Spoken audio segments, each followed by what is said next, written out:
ലഹരിയുടെ ഉറവിടം കണ്ടെത്താനും അതില്ലാതാക്കാനും സർക്കാർ തയ്യാറാകണമെന്ന് MSF. ലഹരിക്കെതിരെ ചെക്ക് പോസ്റ്റുകളും റെയിൽവേ സ്റ്റേഷനുകളും കേന്ദ്രീകരിച്ച് സമരം നടത്തുമെന്നും സംസ്ഥാന പ്രസിഡന്റ് PK നവാസ് പറഞ്ഞു. സ്കൂളുകൾ കേന്ദ്രീകരിച്ച് ജൂൺ 1 മുതൽ 10 വരെ ലഹരിക്കെതിരെ ആലിംഗന ക്യാമ്പയിൻ സംഘടിപ്പിക്കും. വയലൻസ് ഉള്ള സിനിമകൾ പ്രോത്സാഹിപ്പിക്കാതിരിക്കാൻ ക്യാമ്പയിൻ ഉണ്ടാകണമെന്നും PK നവാസ് പറഞ്ഞു. അപ്പോൾ അതിന്റെ ഉറവിടത്തെ തടയുക എന്ന ഏറ്റവും പ്രധാനപ്പെട്ട ഒരു ലക്ഷ്യം ഗവൺമെന്റ് മുന്നിലെടുക്കണം. അതിന് MSF ഞങ്ങൾ അന്തർ സംസ്ഥാന ബന്ധം സ്ഥാപിക്കുന്ന ചെക്ക് പോസ്റ്റുകളും അതുപോലെ തന്നെ റെയിൽവേ സ്റ്റേഷനുകളും കേന്ദ്രീകരിച്ച് ഒരു സമരം ഞങ്ങൾ പ്രഖ്യാപിക്കുകയാണ്. അവിടുത്തെ പരിശോധനകൾ കർശനമാക്കണം എന്നാവശ്യപ്പെട്ടുകൊണ്ടാണ് അത്തരം കേന്ദ്രങ്ങൾ കേന്ദ്രീകരിച്ചുകൊണ്ടുള്ള റെയിൽവേ സ്റ്റേഷനുകളും ചെക്ക് പോസ്റ്റുകളും കേന്ദ്രീകരിച്ചുള്ള ഒരു സമരത്തിന് ഞങ്ങൾ നേതൃത്വം കൊടുക്കുന്നത്.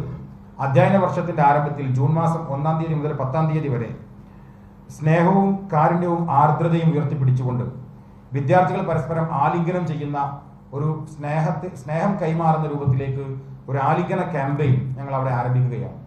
അതോടൊപ്പം തന്നെ അവിടെ ക്യാമ്പസ് ആ സ്കൂളുകൾ കേന്ദ്രീകരിച്ച് അവിടുത്തെ പ്രധാന അധ്യാപകർ, പോലീസ് ഉദ്യോഗസ്ഥന്മാർ, എക്സൈസ് ഇവരെയൊക്കെ കൂട്ടിച്ചേർത്ത് അതിനെതിരെയുള്ള ബോധവൽക്കരണ ക്യാമ്പയിനും അതത് സ്കൂളുകൾ കേന്ദ്രീകരിച്ച് നടത്താൻ ഞങ്ങൾ തീരുമാനിക്കുന്നു.